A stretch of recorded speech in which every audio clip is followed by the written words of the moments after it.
ओम शांति। आज बाबा के 30 अप्रैल के महावाक्य हैं। आज बाबा की अव्यक्त मुरली है। मुरली की रिवाइज डेट है 17 नवंबर 94। मुरली का हेडिंग है हर गुण व शक्ति के अनुभवों में खो जाना अर्थात खुश नसीब बनना।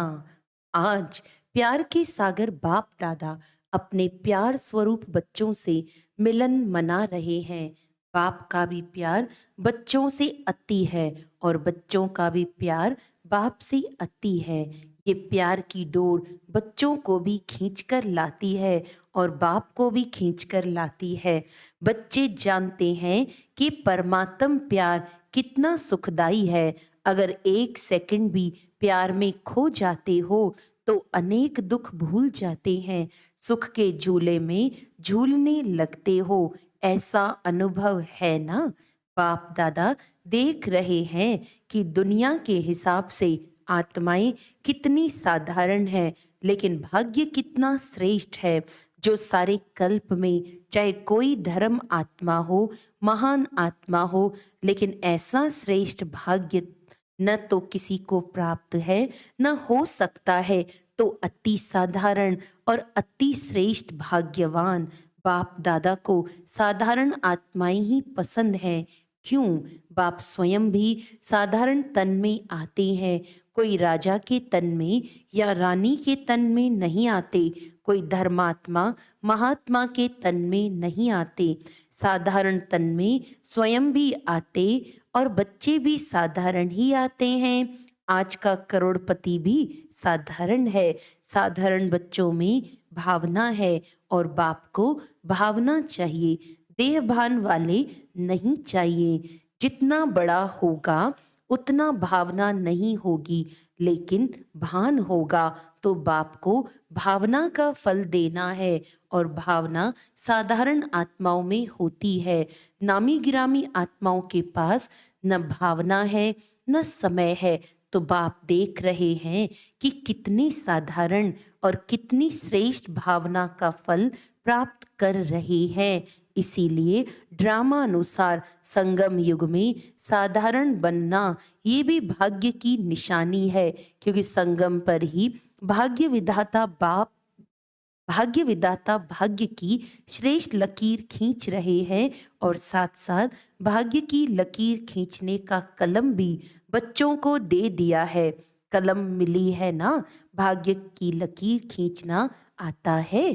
कितनी लंबी लकीर खींची है, छोटी मोटी तो नहीं खींच ली। जितना चाहे उतना भाग्य बना सकते हो। खुली छुट्टी है और सभी को छुट्टी है, चाहे नए हो चाहे पुराने हो। सप्ताह कोर्स किया, बाप को पहचाना और बाप भाग्य का कलम दे देता है। यही परमात्म प्यार है। प्यार की निशानी क्या होती है? जो जीवन में चाहिए वे अगर कोई किसको देता है तो वही प्यार की निशानी है। तो बाप के प्यार की निशानी है, जो जीवन में चाहिए वो सर्व कामनाएं पूर्ण कर देते हैं। सुख शांति तो चाहिए ना। अगर कोई वस्तु एक दो को देते हैं तो उससे सुख मिलता है ना। तो बाप सुख क्या देता, लेकिन सुख का भंडार आप सबको बना देते हैं। सुख का भंडार है ना, पूरा स्टॉक है या एक कमरा दो कमरा है, भंडार है। जैसे बाप सुख का सागर है, नदी और तालाब नहीं है, सागर है। तो बच्चों को भी सुख के भंडार का मालिक बना देता है। कोई सुख की कमी है क्या? कोई अप्राप्ति है? फिर यह नहीं कहना कि थोड़ी सी शक्ति दे दो, दे दिया, दे दो कहने की आवश्यकता ही नहीं है। बाप ने दे दिया है, सिर्फ उसको कार्य में लगाने की विधि चाहिए और विधि भी बाप द्वारा अनेक प्रकार की मिलती है। सिर्फ उसको समय प्रति समय कार्य में लगाते नहीं हो, इसीलिए होते हुए भी उसका लाभ नहीं ले सकते। कितना बड़ा भाग्य है और कितना सहज मिला है। कोई मेहनत की है क्या? एक टांग पर खड़ा तो नहीं होना पड़ा ना, या सेकंड के दर्शन के लिए क्यू में खड़े हो ऐसे तो नहीं है ना। आराम से बैठे हो ना, नीचे भी फॉर्म पर बैठे हो, आराम से ही सहज श्रेष्ठ भाग्य बना रहे हो। यह नशा है ना। सभी नशे से कहेंगे कि भाग्य विधाता हमारा है। जब भाग्य विधाता आपका हो गया तो भाग्य किसको देगा? भाग्य विधाता तो अपना बनाया, भाग्य विधाता को अपना बनाया, अर्थात भाग्य के अधिकार को प्राप्त कर लिया। जिसको नशा है वो सदा यही अनुभव करते हैं कि भाग्य मेरा नहीं होगा तो किसका होगा, क्योंकि भाग्य विधाता ही मेरा है। इतना नशा है, या कभी कभी चढ़ता है कभी उतरता है। संगम का समय ही कितना छोटा सा है, और आप मेजॉरिटी तो सब नए हो। कितना थोड़ा समय मिला है, लेकिन ड्रामा में विशेष इस संगम युग की ये विशेषता है कि कोई भी नया हो या पुराना हो, नए को भी गोल्डन चांस है नंबर आगे लेने का। तो नयों में उमंग है, या समझते हो हमारे से आगे तो बहुत हैं, हम तो आए ही अभी हैं? नहीं, ये खुली छुट्टी है। जितना आगे बढ़ना चाहें उतना आगे बढ़ सकते हैं, सिर्फ अभ्यास पर अटेंशन हो। कोई कोई पुराने अलबेले हो जाते हैं, और आप नए अलबेले नहीं होना तो आगे बढ़ जाएंगे, नंबर ले लेंगे। नंबर लेना है ना, फर्स्ट नंबर नहीं, फर्स्ट डिवीजन। फर्स्ट नंबर तो ब्रह्मा बाप निश्चित हो गए ना, लेकिन फर्स्ट डिवीजन में जितने चाहें उतने आ सकते हैं। तो सभी किस डिवीजन में आएंगे? सभी फर्स्ट में आएंगे, तो सेकंड में कौन आएगा? माताएं किस में आएंगी? फर्स्ट में आएंगी। बहुत अच्छा, आना ही है। यह दृढ़ निश्चय भाग्य को निश्चित कर देता है। पता नहीं आएंगे नहीं आएंगे, पता नहीं, आगे चलकर कोई माया आ जाए। माया बड़ी चतुर है। ऐसे व्यर्थ संकल्प कभी भी नहीं करना। जब सर्वशक्तिमान साथ है तो माया तो उसके आगे पेपर टाइगर है। इसीलिए घबराना नहीं, पता नहीं का संकल्प कभी नहीं करना। मास्टर नॉलेजफुल बन हर कर्म करते चलो। साथ का अनुभव सदा ही सहज और सेफ रखता है। साथ भूल जाते हैं तो मुश्किल हो जाता है, लेकिन सभी का वायदा है कि साथ रहेंगे, साथ चलेंगे। यही वायदा है ना कि अकेले रहेंगे, अकेले जाएंगे। तो साथ का अनुभव बढ़ाओ। जानते हो कि साथ हैं, मानते भी हो, लेकिन फर्क क्या पड़ता है?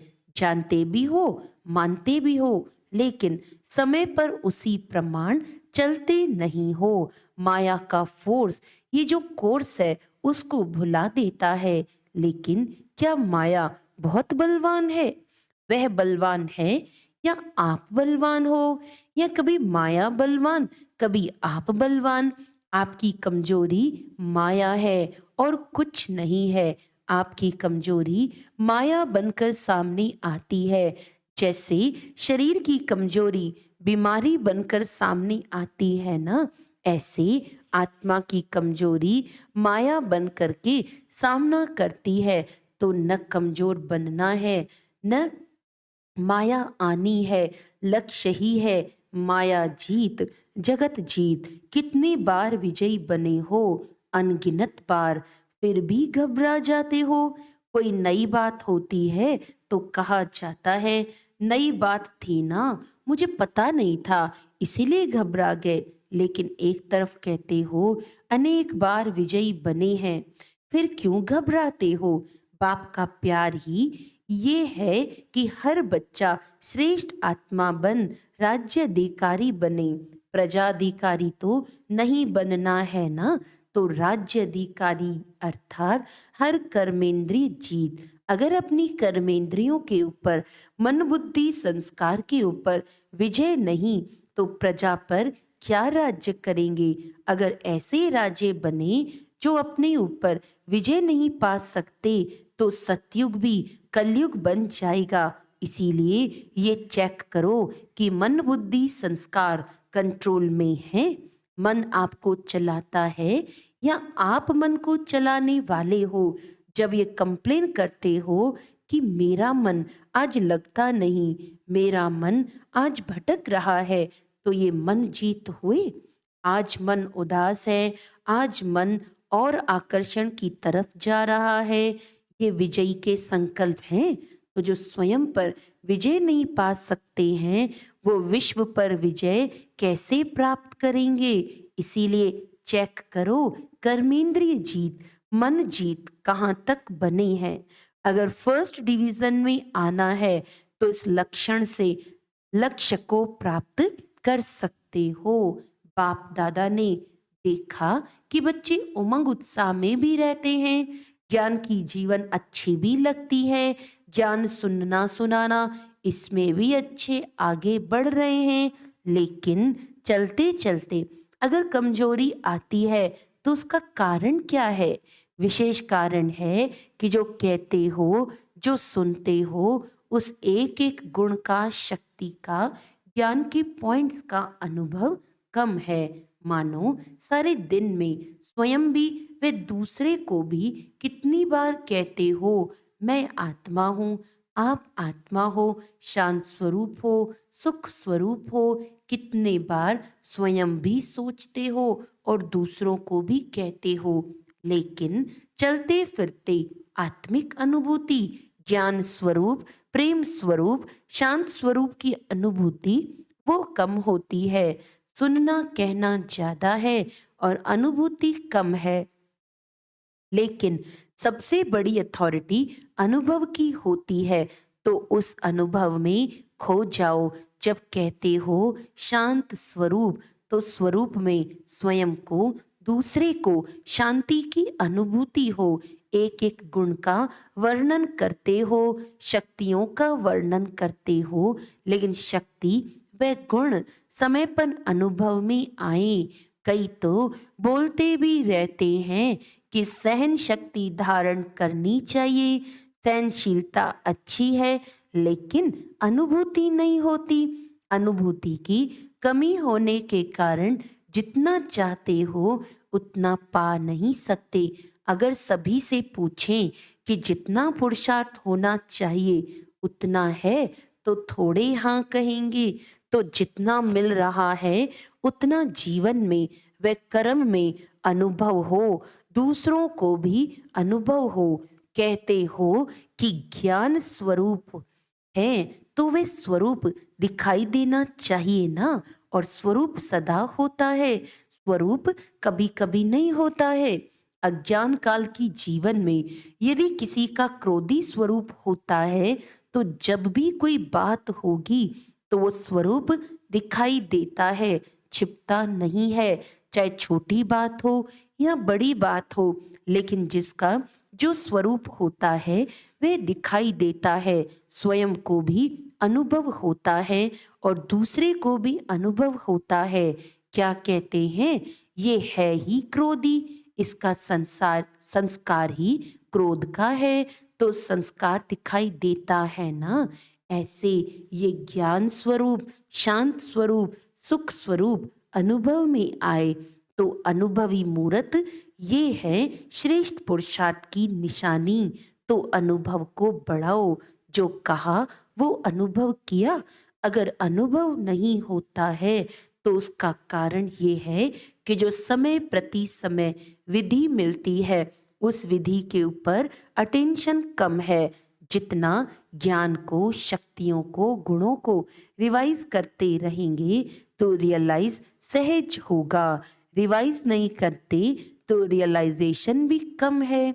सुना बहुत अच्छा, लेकिन चलते फिरते रिवाइज होना चाहिए। जैसे दुनिया वाले कहते हैं कि कर्म ही योग है, कर्म और योग अलग नहीं मानते, कर्म ही योग मानते हैं। कर्म से योग लगाना, इसी को ही कर्म योग समझते हैं। लेकिन कर्म और योग दोनों का बैलेंस चाहिए। कर्म में बिजी रहना योग नहीं है। कर्म करते योग का अनुभव होना चाहिए। कर्म में बिजी हो जाते हैं तो कर्म ही श्रेष्ठ हो जाता है, योग किनारे हो जाता है। चलते चलते यही अलबेलापन आता है तो कर्म में योग का अनुभव होना, इसको कहा जाता है कर्म योगी। मूल बात है अनुभवी स्वरूप बनो, एक एक गुण के अनुभव में खो जाओ, शक्ति स्वरूप बन जाओ। आपके स्वरूप से शक्तियां दिखाई दें। अभी भी देखो, अगर कोई में कोई विशेष शक्ति होती है तो उसके लिए कहते हो ये बहुत सहनशील स्वरूप है, इसमें समाने की शक्ति बहुत दिखाई देती है। तो कोई में दिखाई देती है, कोई में नहीं, और कभी दिखाई देती है कभी नहीं, तो अटेंशन कम हुआ ना। तो हर शक्ति, हर गुण, हर ज्ञान की पॉइंट्स आपके स्वरूप में अनुभव करें, और वो तब होगा जब पहले स्वयं को अनुभव होगा। अगर स्वयं अनुभवी होगा तो दूसरे को उससे स्वतः ही अनुभव होगा, और जब अनुभव करते हो तो कितनी खुशी होती है। एक सेकंड भी अगर किसी गुण व शक्ति का अनुभव होता है तो कितनी खुशी बढ़ जाती है।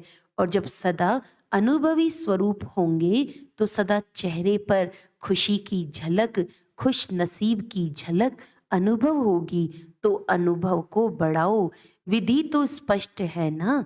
अच्छा, सभी खुश नसीब तो हो ही, लेकिन विशेष खुशी मनाने आए हो तो सबको खुशी मिली है।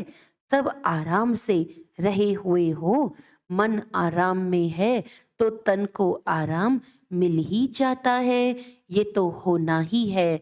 जितना स्थान बढ़ाएंगे उतना कम होना ही है। ये भावी है, उसको क्या करेंगे। और अच्छा है रिहर्सल हो जाती है। जहाँ बिठाओ, जैसे बिठाओ, जैसे सुलाओ, इसकी रिहर्सल हो जाती है। तो पट में सोना अच्छा है, पट राजा बन गए ना। शास्त्रों में तो पट रानी और पट राजा का बड़ा गायन है। आप तो बहुत सहज बन गए, कोई तकलीफ है। बाप दादा और निमित्त आत्माएं सोचती तो यही हैं कि सब आराम से रहें, लेकिन अगर ज्यादा संख्या में भी आराम लगता है तो खुशी की बात है। जहां भी रहे हुए हो वहां खुश हो, कोई तकलीफ नहीं है। और बुलाएं, सिर्फ एक सूचना चली जाए कि जो आना चाहे वो आ जाए, तो क्या करना पड़ेगा। अखंड तपस्या करनी पड़ेगी। खुशी की खुराक खाओ और अखंड योग करो, फिर तो सभी आ सकते हैं। करेंगे, थक नहीं जाएंगे, भूख नहीं लगेगी, 7 दिन नहीं खाएंगे, 7 दिन खाना नहीं मिलेगा। बाप दादा ऐसा हट कराना नहीं चाहते। सहज योगी होना, ये परमात्म मिलन कम भाग्य नहीं है। ये परमात्म मिलन का श्रेष्ठ भाग्य कोटों में कोई और आप कोई आत्माओं को ही मिलता है। अच्छा, मिल लिया ना। भक्ति में तो जड़ चित्र मिलता है, और यहाँ चैतन्य में बाप बच्चों से मिलते भी हैं, रूह रेहान भी करते हैं। तो ये भाग्य कोई कम है। फिर भी आप सब लकी हो। समय की गति बदलती जाती है। अभी फिर भी आराम से बैठकर सुन रहे हो, आगे चलकर वृद्धि होगी तो बदलेगा ना। फिर भी आप लकी हो, क्योंकि टू लेट के टाइम पर नहीं आए हो, लेट के टाइम पर आए हो, तो सब खुश हो। अच्छा, चारों ओर के सर्वश्रेष्ठ भाग्य विधाता के भाग्यवान आत्माओं को सदा मन जीत जगत जीत के निश्चय और नशे में रहने वाले, सदा हर गुण शक्ति और ज्ञान के अनुभवी आत्माएं, सदा बाप को साथ रखने वाले कंबाइंड स्वरूप आत्माएं, सदा श्रेष्ठ भाग्य की लकीर को सहज श्रेष्ठ बनाने वाले, ऐसे अति समीप और श्रेष्ठ आत्माओं को बाप दादा का याद प्यार और नमस्ते। हम रूहानी बच्चों की रूहानी बाप दादा को याद प्यार, गुड मॉर्निंग, नमस्ते नमस्ते नमस्ते जी। वरदान है वाणी और मनसा दोनों से एक साथ सेवा करने वाले सहज सफलता मूर्त भव। वाचा के साथ साथ संकल्प शक्ति द्वारा सेवा करना, यही पावरफुल अंतिम सेवा है। जब मनसा सेवा और वाणी की सेवा दोनों का कंबाइंड रूप होगा, तब सहज सफलता होगी। इससे दुगनी रिजल्ट निकलेगी। वाणी की सेवा करने वाले तो थोड़े होते हैं, बाकी देख रेख करने वाले दूसरे कार्यों में जो रहते हैं, उन्हें मनसा सेवा करनी चाहिए। इससे वायुमंडल योगयुक्त बनता है।